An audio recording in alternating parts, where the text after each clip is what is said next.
What's up, everyone, and welcome back to the channel, and welcome to the 2038 playoffs here with our expansion franchise, the Mobile Bay Bears.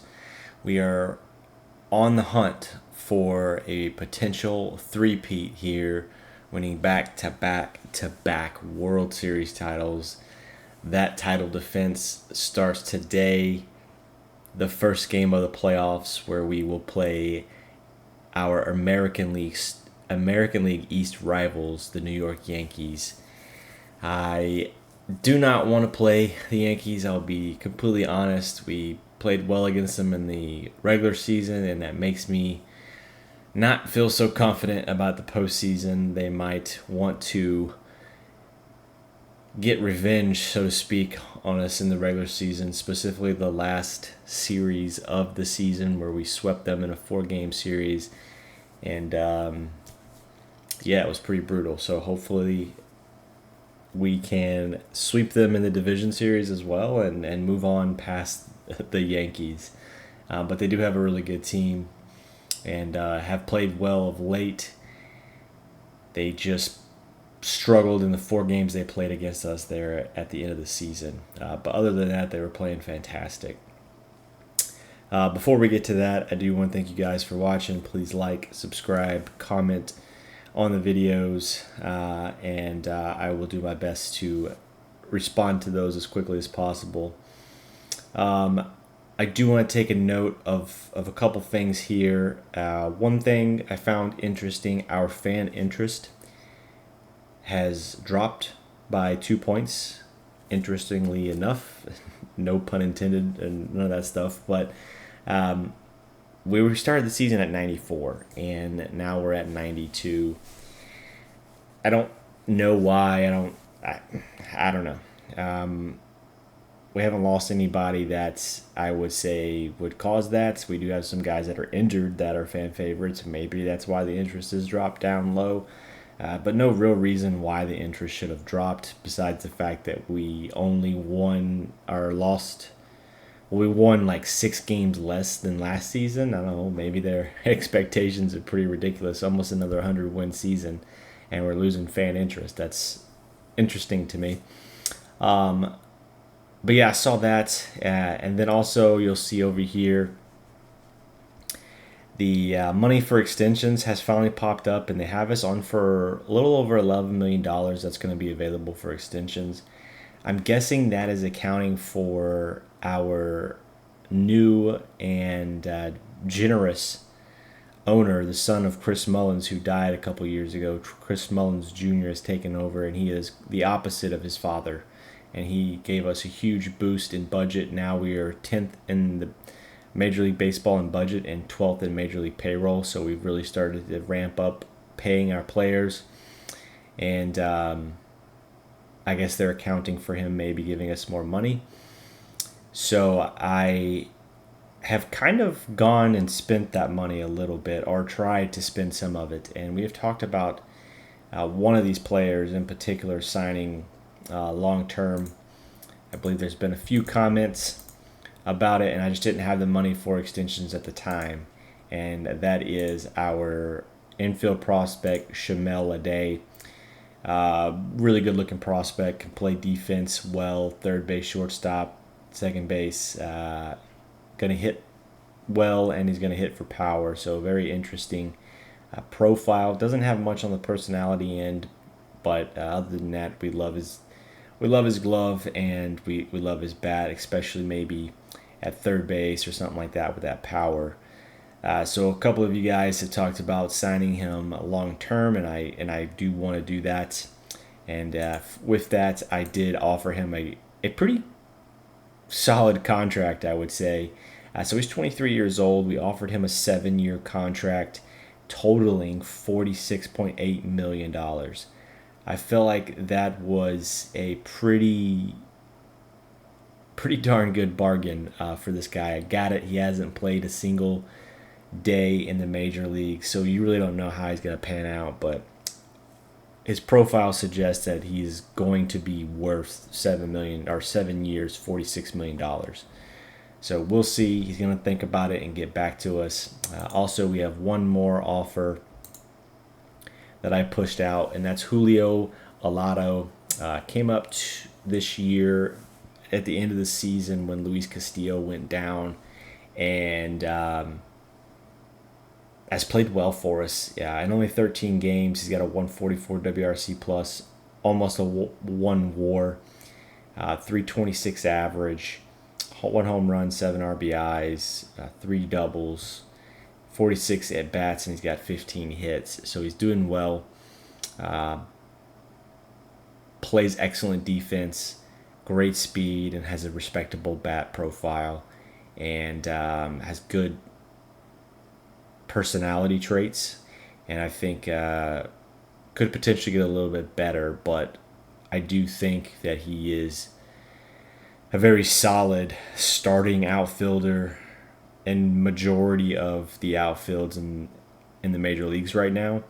I think on this team he's probably the fourth or fifth outfielder, more likely the fourth, just because of who we have out there, right? With Mason, we have Luis Castillo. Like we got some guys out there that they're studs. So we'll see what happens next year. But I did give him an offer, and in my opinion, it's an absolute steal for this profile. We offered him a 9-year deal totaling $24 million. An average salary of $2.7 million. Just wild to me. That's what he wanted. We did bump it down. I think he wanted like $25 million. So we took $700,000 off the top. I thought it was already a solid deal. So I went ahead and just kind of bumped down a few of the years just a little bit. But $2.7 million for a player of this caliber. Oops, sorry. Wrong player. I'm all twisted up here. Sorry, guys. A player of this caliber paying him $2.7 million average salary a year. I think that's pretty wild. I've seen these guys go for way more than that with the excellent defense that he's going to provide, going to steal a ton of bases, and is going to hit a lot of doubles and triples, and is going to do his fair share of home runs and stuff like that. So excellent value, and he's a left-handed hitter. You know we love those. So pretty stoked about that deal. Hopefully it goes through. Hopefully he doesn't come to his senses. But that was right around what he wanted anyway, so I think he'll probably accept it. We'll see. I just submitted both of these offers today, right before I started recording, just to check and see if there was any deals to be made. There is one more deal that there is to be made, but I just haven't done it yet, and that's Alejandro Aguirre. I have no reason why I haven't offered him. I'll be honest with you guys. But my spidey senses tell me something is off. And I don't know if it's going to happen in a year, 2 years, or 3 years. But I feel like he's going to regress and decline quicker than the other players. His value is going to completely go down. He can't run. He has low work ethic. So I don't think that these two are ever going to get to full power and potential. He's already 25, going to be 26 pretty soon. I think there's potential if you just sit down and look at this without a biased opinion of how he did this year, and he's a homegrown talent. I think there's potential for him to regress quickly. I do love his defense. I really do. But the work ethic, the no speed, and he's already like right there, slightly above average in those categories on the hitting analysis. I wonder if he's going to drop off and struggle if we sign him to a long-term contract that's going to be $10-15 million per year, because that's what he's wanting. So I'm just hesitant. Let me know what you guys think on that. I think if we can lock up Lede, it definitely makes losing him to arbitration or after arbitration a lot less of a blow, because we'll have, basically a backup to him. But let me know what you guys think. It's just something tells me like not to sign this guy, and I can't explain it, but I got that feeling. So that's where I'm at on that. All right, I just wanted to show you guys that and let you guys know kind of what I'm cooking here. I know it's not the off season yet, but you're always grinding, you're always thinking and trying to figure out, where the good contracts are, what you can do, and how you can continue to make this team competitive. And I think Julio Alado getting that contract and then Lede getting a contract secures this team, if you will, core for several years to come. We still have Danny Fouts on contract. We still have Vicente Jasso. We just locked up Danny Skelding. We have Jaworski Lane for a few years. We got players in there. Mason Davis, we have him for one more year. But there's some guys that are locked up, including the pitching as far as like defense, or not defense, but the bullpen. And then we have Nate Price locked up our term. So we have pieces that are going to be here for several years to come, and that's what we're trying to build and maintain. So let me know what you guys think on that. But without further ado, I know that was a lot of time wasted.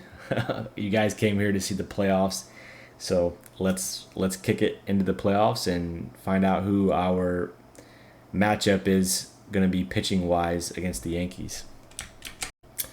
All right, game one matchup is Yamamoto versus Matt Simbrat. I like this pitching matchup for us. Yamamoto is old. He's 40 years old in our world currently. As you can see, he has regressed quite a bit. Essentially has 2, maybe 3 pitches. Extreme fly ball tendencies. Throws 91 to 93. Giving up 1.5 home runs per game. He doesn't walk anybody, but also doesn't strike out a ton. So I like this matchup. We are getting the benefit of having the Yankees play in the wild card series just a couple days ago. And their ace, so to speak, well, who is their ace, we are not going to see for at least the first 2 games. He is currently scheduled to go in Game 4. However, if Games 1 and 2 do not go their way and they're on the brink of elimination, I think in Game 3 they will probably throw Mr. Bobby Myers. But currently is scheduled for Game 4. So we'll see how that plays out. But he is clearly their ace. And it's like not even close. But yeah, we have Simbrat going against Yamamoto. Simbrat, led the league in wins again. No better person you want on the mound than the pitcher that's won the wins column, if you will, for the pitchers the last 2 years in the American League, and he led the league in BABIP and WHIP. So definitely a great guy to have on the mound to start the postseason, and we only hope that our offense shows up and we come out with the victory on the year.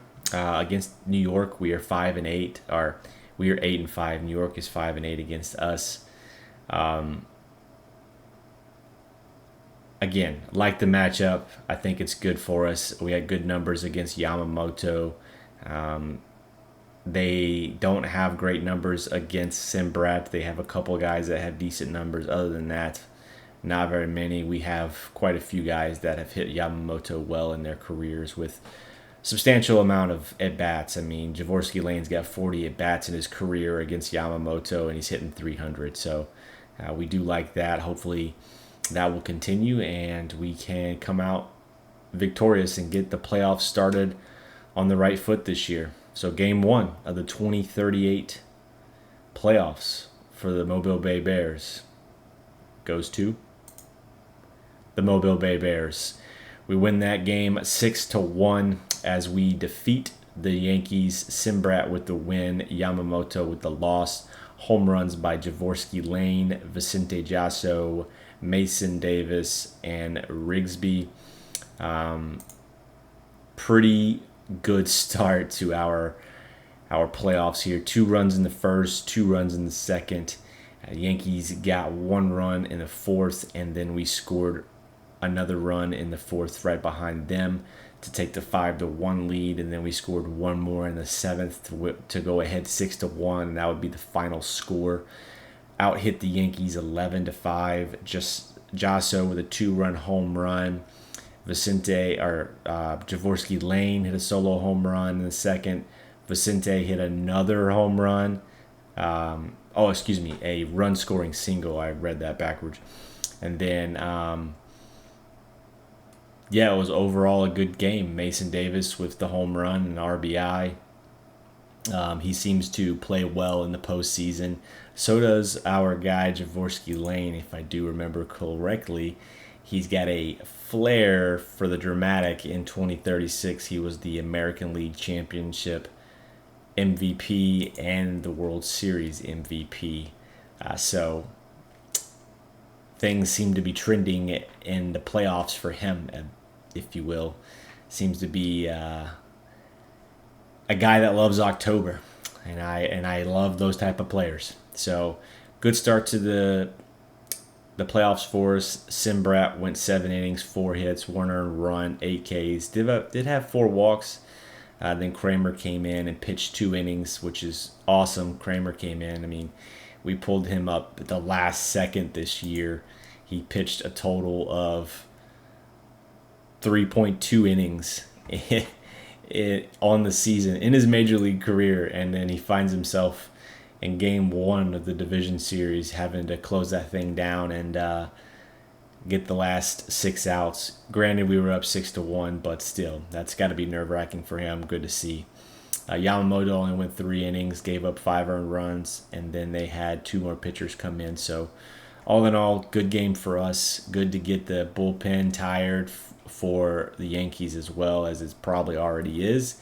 And we definitely have a leg up going into the rest of the series. So let's go ahead and sim this ahead and check out the Game 2 matchup. Before we take a look at Game 2, the Minnesota Twins did beat the Kansas City Royals in Game 1. The National League Division Series will get underway today, I suspect. So we will see the results from that when we take a look at tomorrow's game. But moving back to our series, Game 2, the Yankees have Phil Hansen on the mound. Not a bad pitcher, probably their number 2 guy. And I like him. He's got extreme ground ball tendencies. It's going to be a tough game for us. Hopefully we can pull this thing out. We do have Arturo Avalos going. Solid numbers again this year, 11-9. He did only have 7 quality starts, and I am tempted to swap this. It's tough. I have DeBose here, who has been dominant the last 2 years, and I could go 1-2 here and try to get the win in Game 2 and go up 2-0 here. Let me take a look at some stats against the Yankees for DeBose, and then the hitters against DeBose as well. And let me just compare that with Avalos, and let me see what I can find out, and I'll let you guys know what my decision is before we sim this. All right, my gut tells me to go with DeBose. Full disclosure, Arturo Avalos ended the season pretty well. Gave up 4 earned runs in his final 5 or 6 games, so he pitched really well down the stretch. The reason I tend to go towards DeBose is Avalos is known for not going deep in the games. I mean, he had 33 starts and only had 7 quality starts. That just tells you he doesn't go deep into games much. DeBose is pretty much the opposite. 33 starts and he had 20 quality starts. He loves pitching 6, 7 innings, and has a Cy Young and maybe even a second Cy Young. We'll see at the end of the season when the awards comes out. And he's a lefty, and there's a few lefties in this lineup for the Yankees, so I'm hoping that plays for us. And I really am trying to go up 2-0 here. Maybe I'm overthinking this. I think both pitchers are fine, but my gut tells me to go with DeBose here in Game 2, try to go up 2-0, and then I just got to find a way to win one of the next 3 games, and I think we can do that. So we'll go with DeBose versus Hansen here in Game 2. Let's find out. And we did beat the Yankees 6-2. DeBose got the win. Hansen got the loss. Tardif with the save. Looks like the Yankees had Churio hit a home run, and then we had Skelding hit a home run. Taking a look at the box score, Yankees went up 1-0 in the top of the first, but we bounced back, scored 2 in the bottom of the first. The game went scoreless until the 6th inning. After that, 1 run by the Yankees again in the top of the 6th, and then we bounced right back and scored 3 in the bottom of the 6th, and then we tacked on 1 more run in the 8th before rolling into the 9th inning, and final score was 6-2. We out-hit the Yankees 10-4. Skelding hit a 2-run home run in the bottom of the first, and then Eric Guy hit a 2-run double in the bottom of the 6th. So one of our backup outfielders making it happen, went 1 for 3. Interesting to see him in the lineup there. Have to take a look at. That makes sense. Yeah, I think we threw Guy in there when Castillo went down. So did Alado. So good game for us again. Nothing crazy else happened. We had quite a few stolen bases, so it looks like we're pretty aggressive on the base pass. But my hunch with DeBose was correct. 7 innings, 4 hits, 2 earned runs, gave up 2 walks, struck out 11, 102 pitches. Tardif came in for a 2-inning save. And we have played 2 games and pitched a total of 4 pitchers. So we're definitely winning this very efficiently, and hopefully that continues into Game 3, and we can just go ahead and end the Yankees season in the next game. Let me go ahead and sim ahead, and we'll look at the next matchup. All right, taking a look at the playoff tree. As expected, the Twins are up 2 games against Kansas City. Kind of saw that coming. It looks like over in the National League, the Padres took Game 1 against the Marlins, and the Mets took Game 1 against the Cubs. And as expected here in Game 3, as I mentioned, if we were up 2-0 in Game 3 and the Yankees were on the brink of elimination, I would imagine that they would throw their ace. And they definitely are. Arturo Avalos versus Bobby Myers. What a stud that this guy has turned into. But he's beatable. I am just going to say that. He's 13-9 on the season, 2.67 ERA. He's pitching well. 33 starts, 22 of them are quality starts. So he's definitely going to pitch well, I am sure. But hopefully we can knock him for a couple of runs and then get into the bullpen and find a way to win this game late and put the Yankees away and move on to the American League Championship for the 3rd straight year. It's going to be tough, but I think it can be done. Arturo Avalos ended the season on a hot streak. Hopefully he can continue that hot streak and clinch the division for us here in Game 3. Was not to be, though. The Yankees beat the Bay Bears 9-3. Pretty tough there. I'll have to take a look. It looks like neither one of the starting pitchers factored in the decision. Let me take a look. Oh, wow. Both starting pitchers pitched really well. Avalos, 6 1/3, 5 hits, 1 earned run, 6 Ks. Myers, 6 1/3, 3 hits, 1 earned run, 7 Ks. Almost identical. Unfortunately, it went terribly sideways for us whenever Tardif and Tirado came in the game, and then Wheeler as well. We just gave up all the runs. We gave up 2 runs in the 8th and 6 runs in the 9th, and the Yankees won 9-3. The 8th and 9th inning was our kryptonite. The game did go how I expected it, and the Yankees won the bullpen matchup. Unfortunate, but we're still up 2 games to 1. We still just need to win one game and can move on to the American League Championship. So hopefully we can get that done. Offense is struggling a little bit. Looks like it's been mainly the same guys producing every time.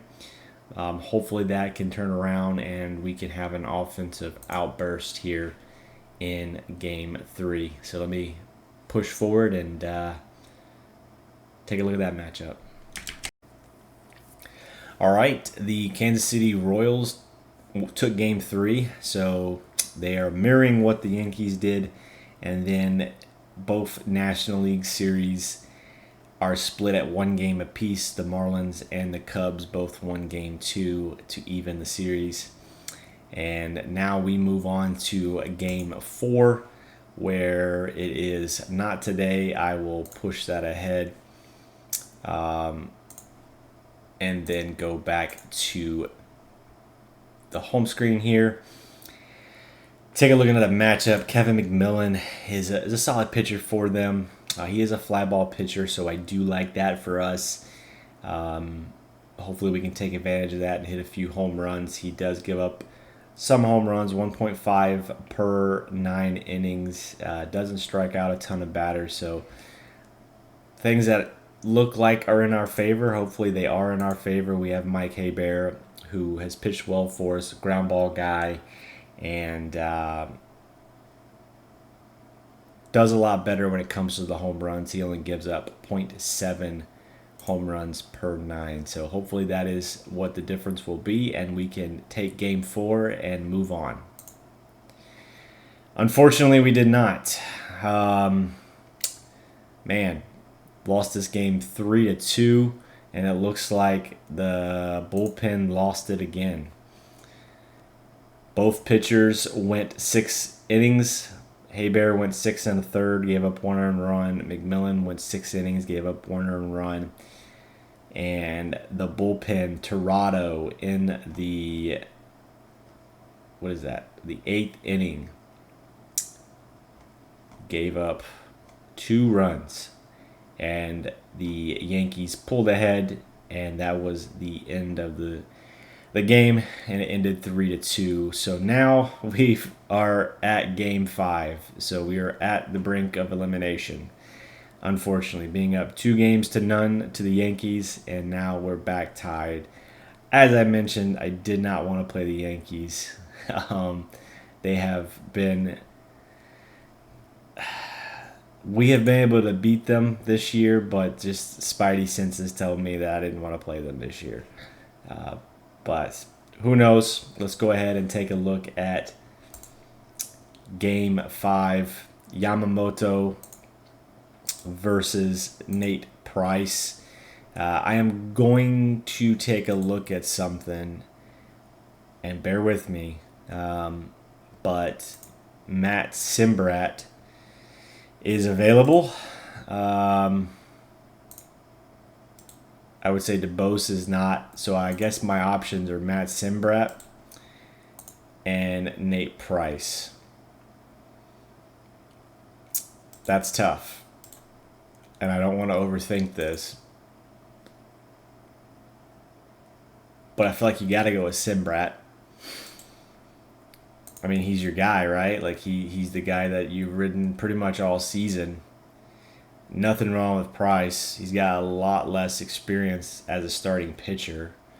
It looks like he doesn't go deep into games. past couple of games at least. So that's alarming.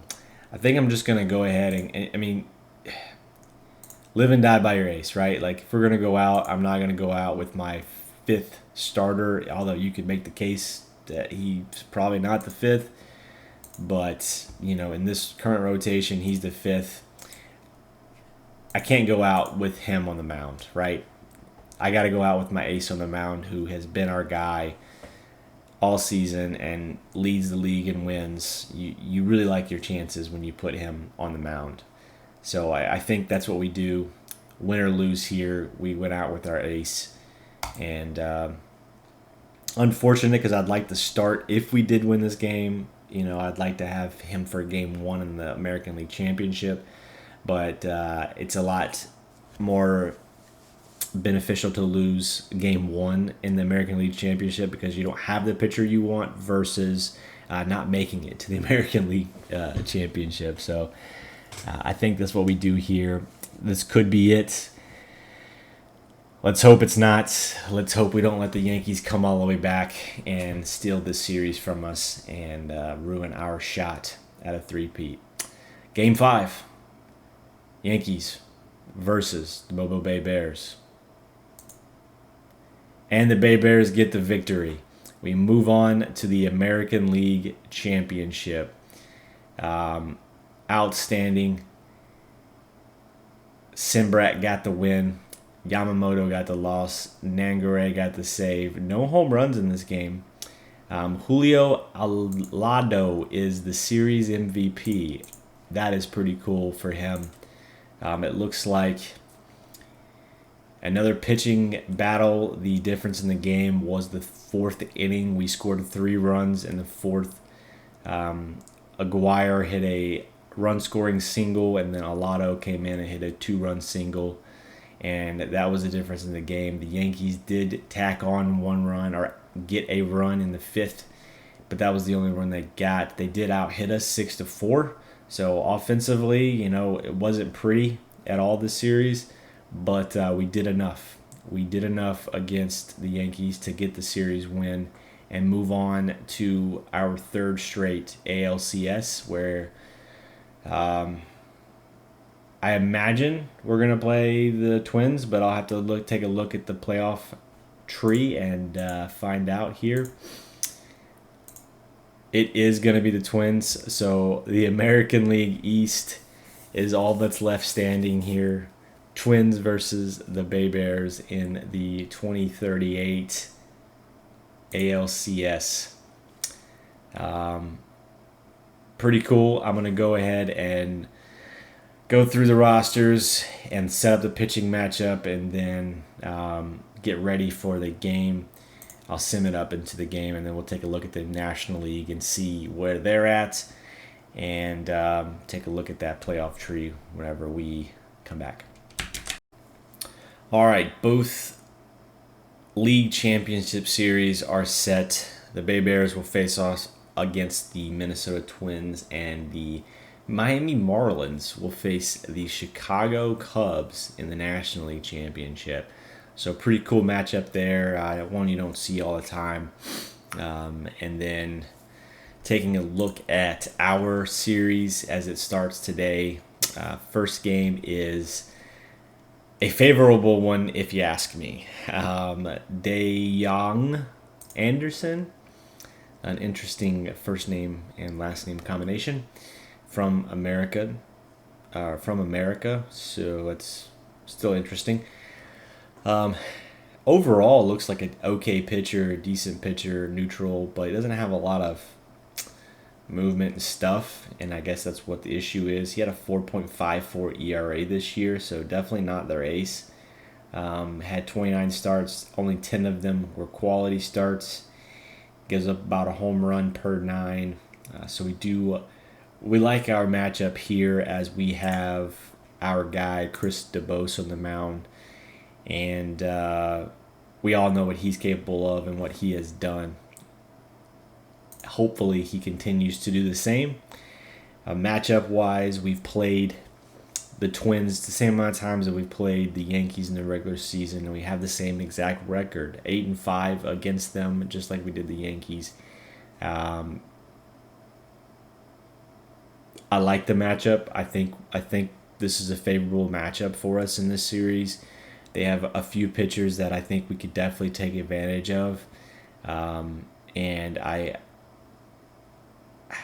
optimistic about this series. They have hit well against us at times, but overall, I like our pitching matchup, and I think we can make this one happen. But it's got to start here, game one, with our quote unquote second ace on the mound, and hopefully we can start the series out with a win.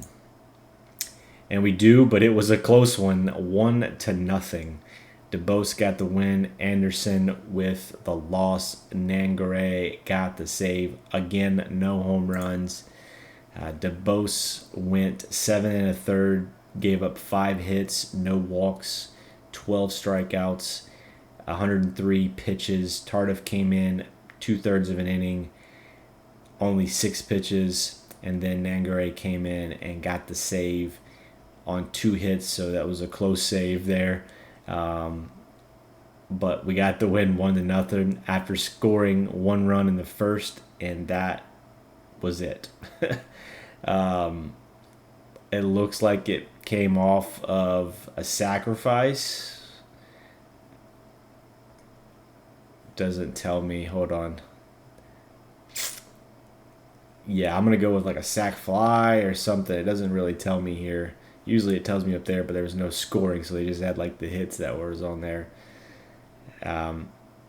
Looks like it came off a sac fly or something like that. Mason Davis went 0 for 2, but had an RBI. Looks like everybody else had 3 or 4 at bats.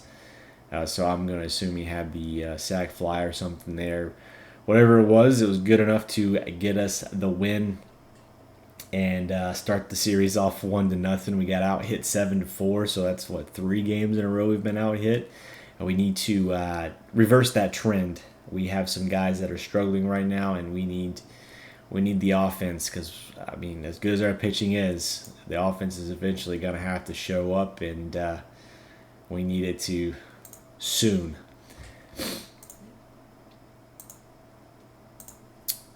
Sorry, it keeps giving me these emails. All right, game 2. Peng Wei or Peng Aw. I really like this matchup. 4.29 ERA and 29 starts. He had 4 quality starts all season. Low stamina, so that tells me he's only going to pitch a couple of innings. And it looks like it's almost like it's a bullpen game for him. But he started 29 games this year, so I don't know what the manager is thinking with his 35 stamina, but maybe my assessment on him is off since I only have an average scouting accuracy. I guess that's highly possible. But either way, Arturo Avalos is going to get to go finally. I know we've kind of skirted around him a little bit, but we're going to let him pitch, and hopefully he can take advantage of this matchup and win game 2 for us. Unfortunately, he didn't. The Twins won 3-2. This time we out-hit the Twins, but they outscored us. We scored a run in the 4th and a run in the 7th, but the Twins got all 3 of their runs in the 3rd by a couple of hits, it looks like. Alado got a double in the 7th for us and got a run. But we weren't able to capitalize on runners in scoring position, it looks like. And, Danny Fouts left 3 runners on, and Vicente Jasso left a runner on with runners in scoring position. So could have definitely tied that up. Danny Fouts, usually is good for some hits, but like I said, we've been struggling with the bat. Fouts has a 240 average. Jasso is a 207 average. Davis with the 154 average. Skelding with a 174 average. And the only 3 players that are hitting are Alado with a 360 average, Javorsky Lang with a 292, and Brendan War with a 316 average. So definitely not the offense that we're used to. Hopefully that turns around. Avalos went 5 innings, gave up 5 hits, 3 earned runs. Not bad. Their pitcher went 6 innings, gave up 4 hits, only threw 81 pitches, 1 earned run. Didn't expect that. And then their bullpen did well down the stretch. So did ours, but the damage had already been done, and we couldn't get the runs across the board to overcome the Twins. So tied series 1-1, and now we will move on to game 3 as we move from Mobile to Minnesota. Taking a look at the playoff tree, the Miami Marlins have taken the first 2 games in the National League Championship, and they lead the Cubs 2-0. As we have split ours, both are in game 3 now, where we have Mike Hebert versus Juan Rangel, who had 14 starts with the Twins on the season and 18 starts with the Washington Nationals. Had a 4.39 ERA with the Twins. Only had 3 total quality starts this year. So again, another one of those pitching matchups that you like in our favor because of the inability of those players to go deep in the games, and we have players that can in Mike Hebert. So hopefully we can come out with the win and get the lead here and still a couple games here in Minnesota. We did win the game 6-1. Looks like we finally got our home run mojo back. Hebert with the win, Rangel with the loss. Aguirre and Guy both hit home runs. A lot of players got hits. Fouts got 2 hits. Jasso got a hit. Mason did not get a hit. Skelding, no hits. Did strike out 3 times. Aguirre, 2 hits. Jaworski and Lane, another hit. Eric Guy with 3 hits. So we outscored the Twins 6-1, but we definitely needed that little bit of offense. Both teams got 9 hits.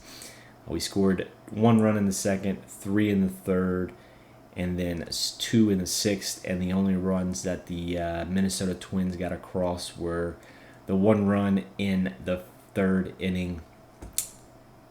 Hebert went 7 innings, 1 earned run, 7 hits, and 4 strikeouts, where Rangel only went 4 innings, 6 hits, 4 earned runs, 6 strikeouts, and then they had 2 other pitchers combined for the final 5 innings, where we had Kramer pitch the final 2 innings for us and got the, I guess, not really a hold because we were up 6-1, but a hold in my mind because it's the playoffs. A good series for us, Aguirre, or a good game for us. Aguirre and Guy hit the home runs. Danny Fouts, Mason Davis, and Jaworski Lane all had stolen bases. So starting to play like our team usually plays, and hopefully that's a trend in the direction that we need, and a sign for an offensive explosion to come. But there's only way to find out if that continues, and that is by seeing what we do in Game 4. Currently, we have Matt Simbrat on the mound versus Anderson, who we faced in Game 1 with DeBose. Game 1, he pitched well, 7 innings, 4 hits, 1 earned run. And DeBose, pitched just a little bit better as we won that game 1-0. So hopefully Anderson does not pitch that well again. If he does, however, I think Simbrat can do just as good as him, if not better. Our quote-unquote ace is on the mound in Game 4. And, we like to win this game to go up 3-1 and only have to win one of the remaining 3 games on the potential slate here in the American League Championship. So let's find out how Game 4 shapes out. Not to be, Game 4, they dominated 11-4. Tough one. Simbrat, Went 5 2/3 and gave up 7 earned runs. That is very unlike him, and it looks like the majority of them came in the sixth. He gave up 2 runs in the third, 1 in the fifth, and then they got 6 runs in the fifth. He did not give up all of those, as Tirado gave up 3, and then Wheeler gave up 1 as well. Wheeler and Tirado having abysmal playoffs, so that is not good. As far as hitting goes, Mason again went hitless. He's down to 118 in the playoffs, and Skelding is down to 129 in the playoffs. Both players have been hitless for quite a few games now, and we desperately need their bats in this series if we're going to come away with a victory here. The series is tied up 2-2, and we have 3 games left. One more game in Minnesota, and then the final 2 games, if needed, will be in Mobile. But the series is guaranteed to at least go back to Mobile for one game, where we would have Chris DeBose on the mound. I could put him on the mound now, but I don't see the point. Nate Price hasn't pitched yet, and they're going to run out Anderson again, who just pitched. Actually, they didn't even pitch. They did an old switcheroo on us, didn't they? Who did they pitch? They went Estes. Who does Estes? Huh.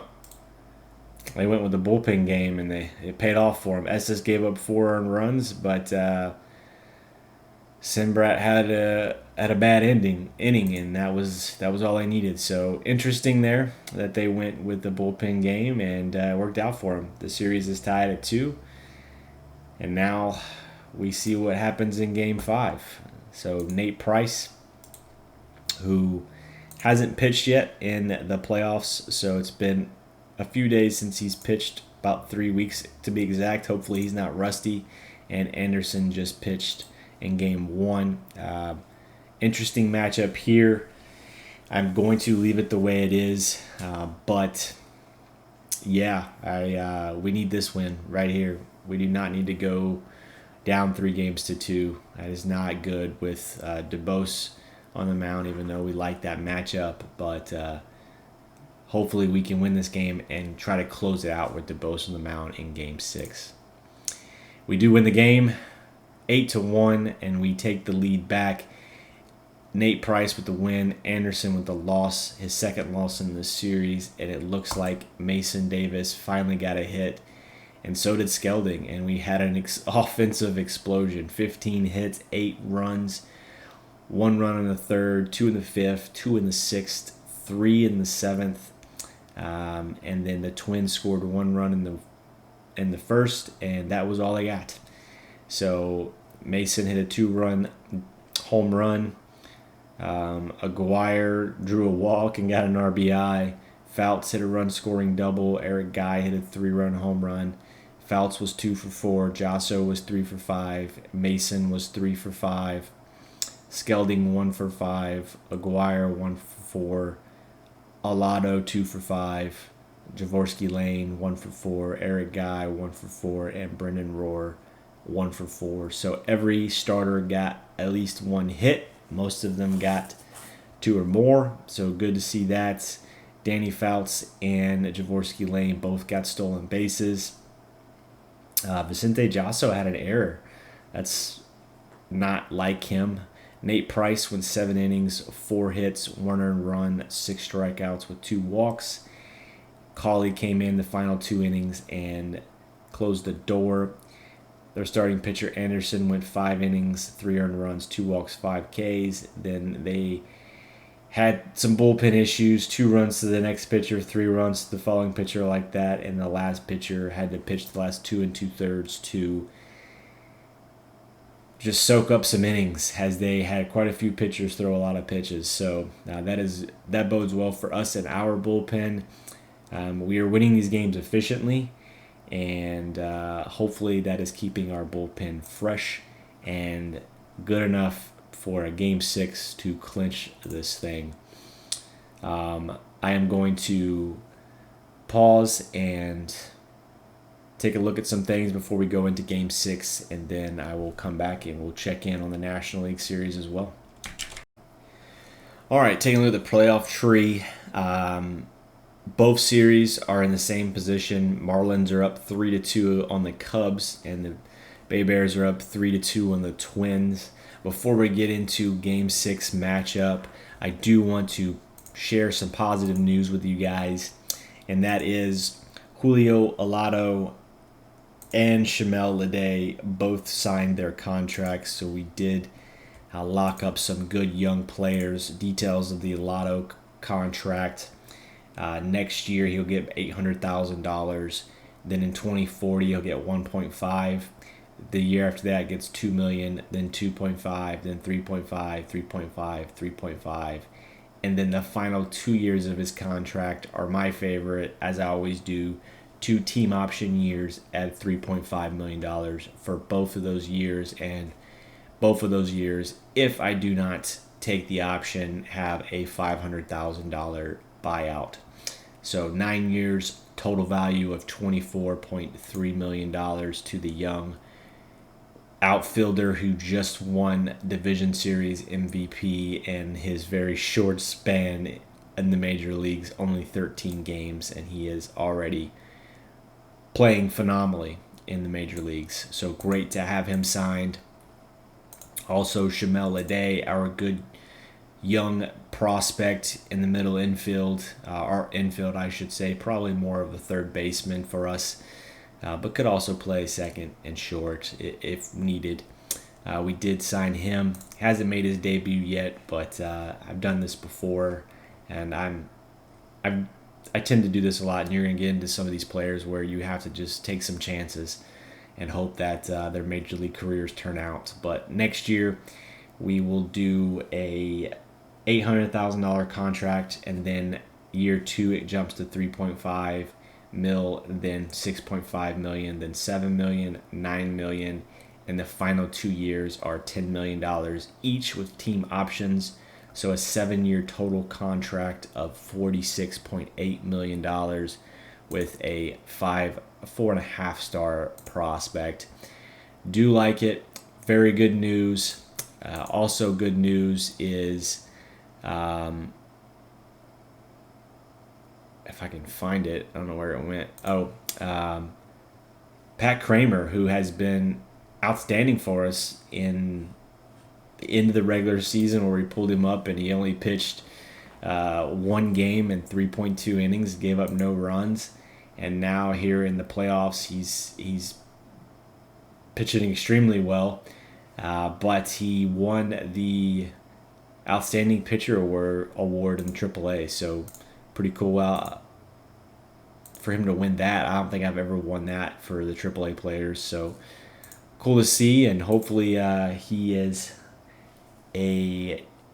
another huge pitching prospect for us. Tempted to sign him long term too, but we'll talk about that when we get done with the playoffs. And speaking of those playoffs, let's get back to it. Game 6. They have, interestingly enough, moved the matchup. I don't like it.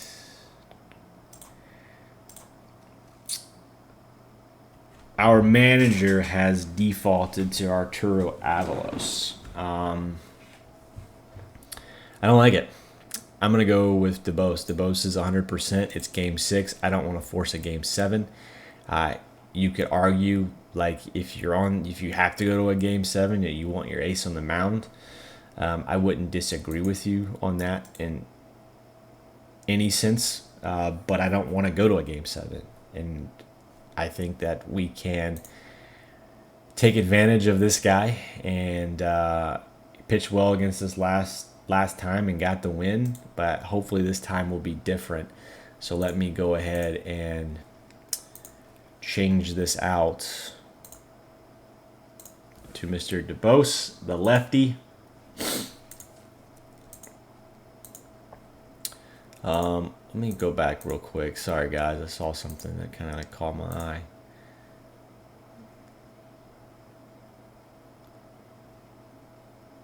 No, we're good. thought I saw someone that was like day to day or something, and I was gonna look at it and see if I needed to bench them or something like that, so they didn't pitch. They didn't pitch and give up 10 runs. All right. Now the matchup is changed and set.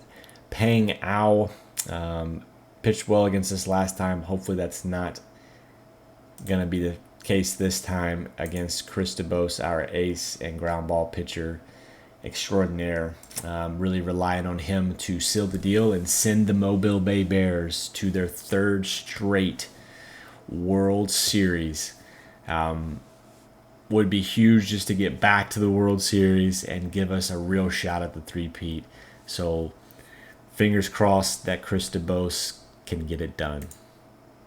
And he does. He didn't get the win, but we got the win, so that's all that matters. Beat the Minnesota Twins 6-5.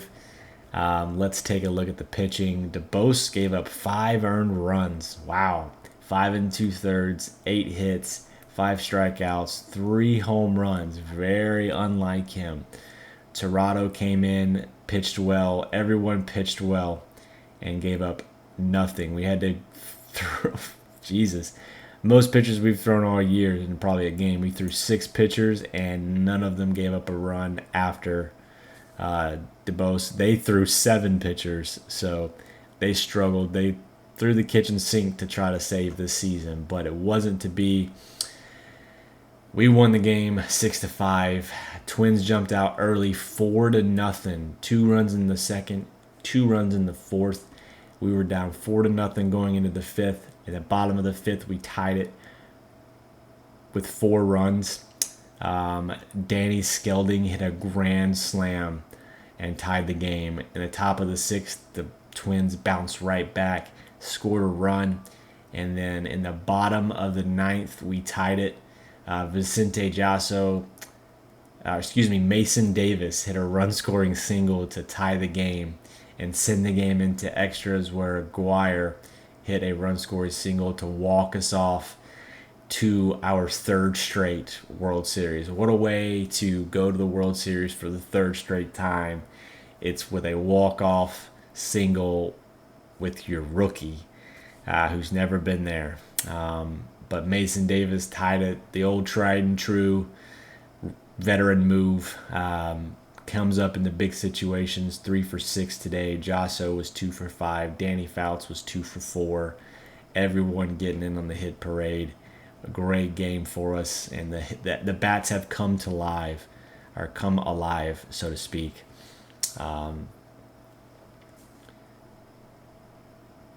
Stolen bases. Fouts got a stolen base, and Mason Davis got a stolen base. Alado got a stolen base. Just an outstanding overall offensive performance. Struggled a little bit with the pitching. Well, besides the bullpen, did really well. And DeBose uncharacteristically struggled, but the team picked him up, and that's what matters. We picked him up, and we move on to the World Series, where we will play. I don't know. Let's find out.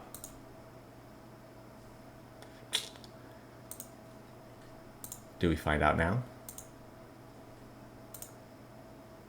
We do not.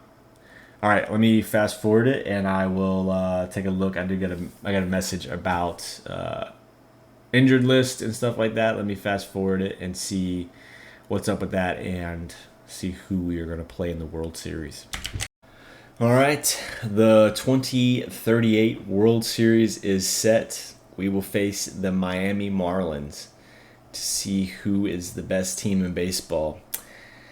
Of note, the injury news that I got, the injured list, I should say, news that I got, is good news. But it's tough. So I don't know what to do. One, we got our reliever back in Niskanen. Got him back off the injured list. Got a new scouting report. Everything seems to stay the same. He was out for like 3 months, I want to say. What was it? Yeah, 2 to 3 months for a partially torn labrum. Now, my gut tells me not to put him on the roster because he hasn't pitched in 3 months, and I feel like throwing a pitcher on the roster that hasn't pitched that long is a dangerous recipe. You know, he needs some type of rehab assignment. I feel like the game is going to potentially not do us any favors there whenever he just comes cold off the injured list into the World Series. However, we did get another player back, and pretty excited about that one, but again, kind of worried. Luis Castillo is back off the injured list. He was out for a MCL strain. As much as I am worried about putting him on the roster, I think it's a lot less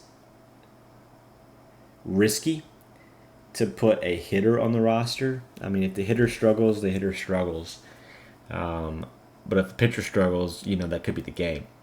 I think there's enough pieces in the offense to hit around Castillo if he is not hitting well.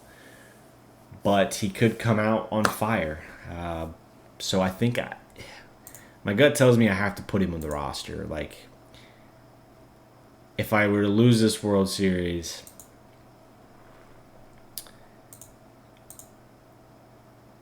I would feel pretty bad about not putting our best player, our best hitter on the roster as far as power. So I need to figure out who it is I'm going to pull off the roster, and I will let you guys know who that's going to be. Well, I can probably already tell you. It's probably going to be Herman. It is going to be Herman. I'm going to pull Herman off. Didn't use him at all in the playoffs hardly. He played in one game. And then put Luis Castillo on, and then now we got to figure out the lineup situation. So let me do that, and I will let you guys know. All right, we're going to put Castillo back in his cleanup role, put him in left field. And then I did make another change. I know I talked about Herman not being on the playoff roster, but I went ahead and put Herman on the roster, and I took off Mike Flores.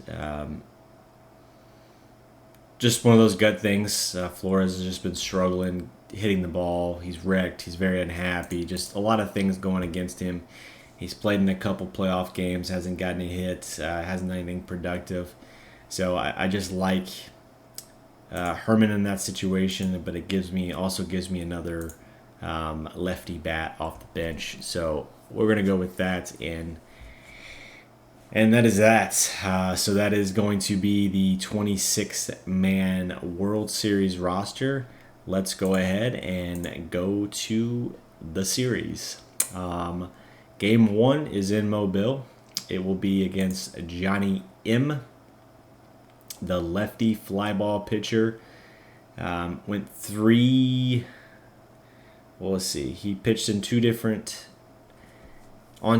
teams this year. Texas, he had 19 starts with a 2.96 ERA, and then Miami, he had 13 starts with a 3.84. Of those 32 starts, he had 9 quality starts. He only has 40 stamina, so maybe he can't go deep into games. Although in these games, all the playoff games, he has gone 6 innings or more and gotten W's in both games. So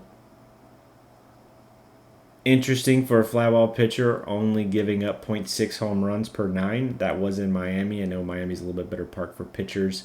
Texas, he was giving up 1.3 home runs per 9. So hopefully, being in Mobile, he'll give up more home runs and can help us get the W. We have our ace back on the mound trying to get revenge from his last game where he pitched 5 2/3 and gave up 7 earned runs. So hopefully that does not repeat itself. I do not anticipate it to, given his track record. And hopefully we can get the World Series off to a good start as we did the other series. And we do. We defeat the Miami Marlins 7-1. Simbrat with the win M with the loss. A home run by Eric Beatty, and our guy Luis Castillo in his first game back. Tell me he hit a home run in the first inning. No, he hit a home run in the fourth. Castillo went 3 for 5 with a home run and 2 RBIs. Pretty ridiculous first game back. Mason Davis went a home run, went 1 for 5 with a 3 RBI game. Vicente Jasso 4 for 4, 2 RBIs, and our offense was rolling. 11 hits to the Miami Marlins 4, 7-1 was the final score. 1 run in the first, 2 runs in the second, 4 runs in the fourth, and then the Marlins scraped across 1 run in the top of the ninth. Simbrat went 6 1/3, gave up 1 hit, no earned runs, AKs. He bounced back tremendously. Wheeler went 2 2/3, gave up 1 earned run. He is pitching better as he started off the playoffs abysmally. M went 3 2/3, gave up 6 earned runs, and that was all we needed to win the game. They threw 3 pitchers. We only threw 2, so got the leg up there and got the lead in the series. So now we go to game 2, where it will be Kevin Moshita, their obvious ace, and 3-time NL Cy Young Award winner. Man, this dude's a stud. I forget about this guy every year until we face them or I see them. What a ridiculous resume he's got at 27 years old. Just leads the league in like freaking everything, and not ideal for us here. Hopefully we could take advantage of him and maybe catch him on an off day. He does have a 1-1 record here in the playoffs with a 4.15 ERA, so it looks like he hasn't pitched that well actually in the playoffs. He gave up 4 earned runs in the first game and 3 earned runs in the second, although that would have technically been a quality start the second game. But definitely a guy that's not untouchable in the playoffs, it seems. So hopefully we can take advantage of that with Arturo Avalos on the mound, and maybe pull out a victory here to take a 2-0 lead. Unfortunately, it did not happen. Moshita definitely did his thing. It looks like the Marlins won 7-3. Let's see. Well, Moshita didn't do great. 5 1/3, 3 earned runs, 2 walks, 4 Ks, but our guys didn't do well at all. Avalos 4 2/3, 3 earned runs. Kramer an inning and 2/3, 2 earned runs. Tardif an inning and 2/3, no runs, and DeStasio an inning with 1 run. Definitely not the game we wanted, but kind of expected to lose that game, I guess. Their aces on the mound, and ours was not, but neither pitchers really did that well. Hitting didn't do that well either. We had 6 hits. Castillo got another hit, so it seems like he is fine. Fouts got a hit. Alado got 2 hits. He is on fire here in this postseason. Brandon Rohr also got a hit. Unfortunate to lose that one, but not surprised, I guess, with who they had on the mound. For us, this should be our win. Eric Butler versus DeBose, although they have a really solid... Man, I didn't realize their pitching was as good as it is. Well, looks like they have 2 just really good pitchers, and the rest are solid but not great. Butler, 16-7 on the season, 2.88 ERA in 33 starts. 17 of those were quality starts, so he's pitched well in the postseason. Also, 7 innings, 6 innings, 6 2/3, only giving up 1 earned run here in the postseason in 3 starts, so definitely not ideal. DeBose, 2-0, has sealed the deal for us in the last couple of games. didn't do so hot the very last game, but the team picked him up. Hopefully he can bounce back just like Simbrat did and give us the 2-1 series lead here as we are playing the first game in Miami. And we do beat the Miami Marlins 11-6, a high-scoring game.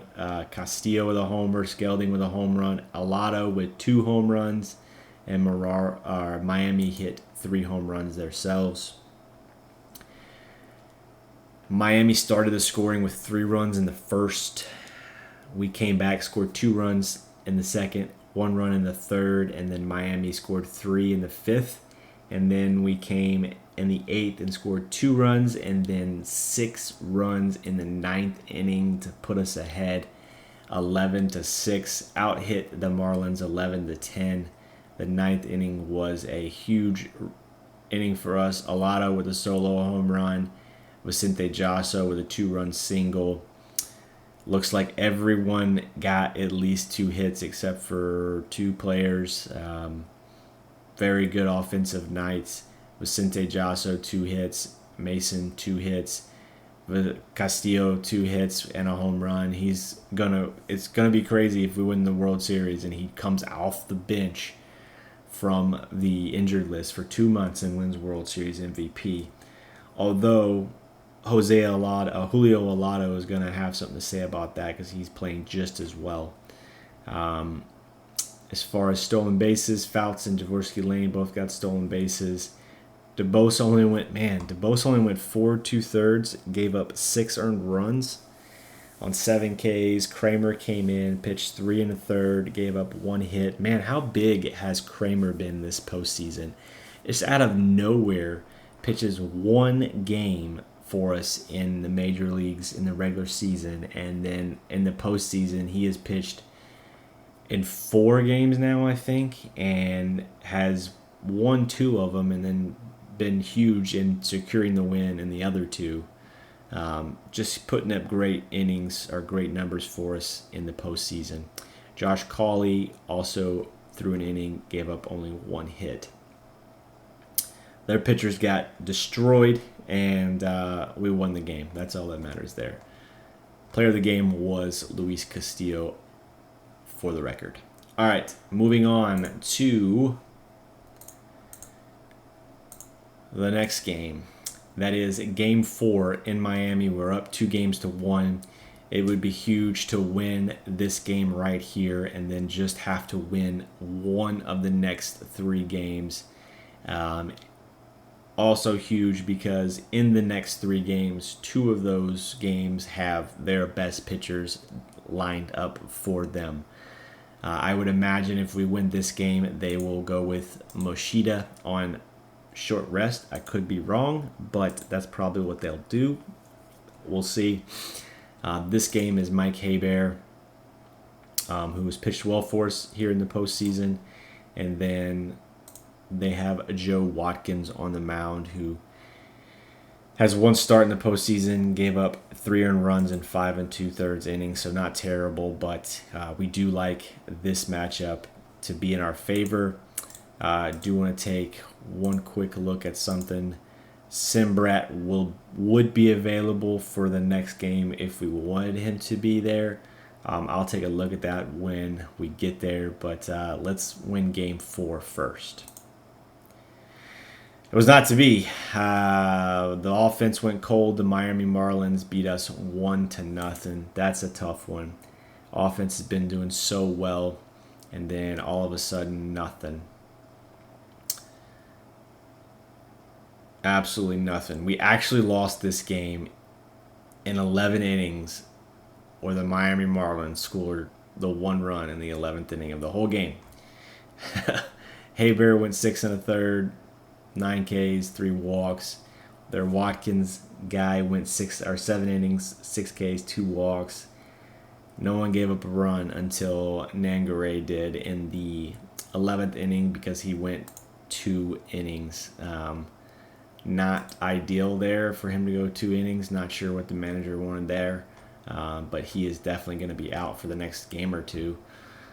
Unfortunate. The series is tied though, and now we have a game 5 to look at. But before we do that, looks like Brendan Rohr tore his labrum and is going to be out for about 6 weeks. So let me pause and figure out what we're going to do about that.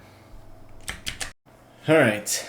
Because of an injury, I can add a player to the roster. I've added Tim Vaux back to the roster just to give us a boost of a bat off the bench. What I've done is I've put Skelding at second base. I've moved Javorsky Lane from second to shortstop, and I've moved Aguirre from shortstop to third. That gives us the best overall valued defense that I could make up out of those 3 guys. When it comes to the DH role, because that's where Skelding was, I'm going to split that between Guy and Rigsby. So if there's a righty on the mound, it'll be Guy because he's a lefty. And then if there's a lefty on the mound, it'll be Rigsby because he's a righty.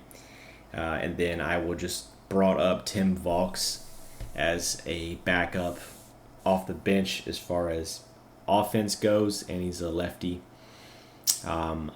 Gonna leave this spot right here open. There's only 2, maybe 3 games left in the season. I don't think any one of these players are going to be tired because there's days off and things like that.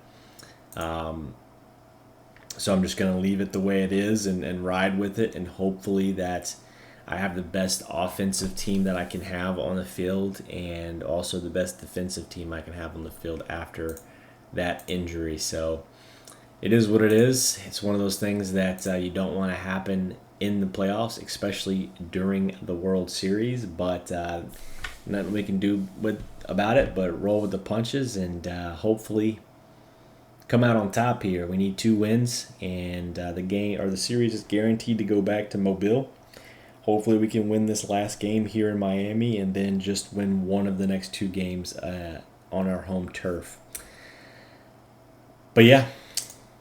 Game 5 is Nate Price, who pitched well for us last game. And then they are going with Johnny M., who pitched against us in the first game. 6 earned runs. Hopefully he does the exact same this time, and Nate Price does what he did last time, and we can get the win here in Game 5. It was not to be, man. 7-3 win for the Miami Marlins as they are moving within 1 game of a World Series championship. They scored 3 runs in the first, 1 run in the third, 3 in the fifth, and we scored 1 run in the third, 7th, and the 9th. Nate Price, 4 1/3, 12 hits, 7 earned runs. 4 1/3, 2 hits, 1 earned run. Really tough for us. Pitching is drained there, and offense didn't do as well as we'd hoped. But ultimately, the pitching gave in there in Game 5 with the starter, and not much we can do about it. But now we are on the brink of elimination. The Miami Marlins need 1 win out of the next 2 games, and they have their ace on the mound for Game 6. So it does not look good for the three-peats. It is going to be tough to beat Moshita, but we can do it. We've been here before.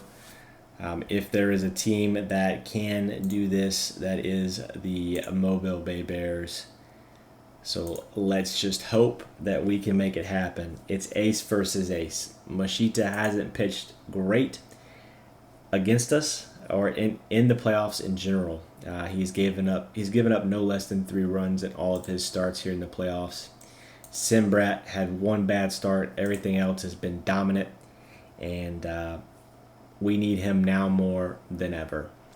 Game 6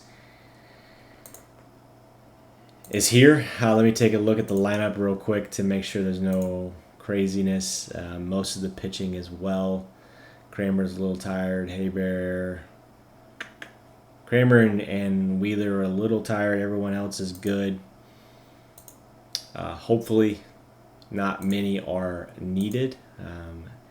And we can get this thing with majority of Simbrat pitching the innings. In Game 6, can we hold off the Marlins and keep them from winning the World Series to keep our three-peat hopes alive? And we cannot. The Miami Marlins are your 2038 World Series championships. Moshita got the win. Matt Simbrat got the loss. Take a look at the box score here. We had it.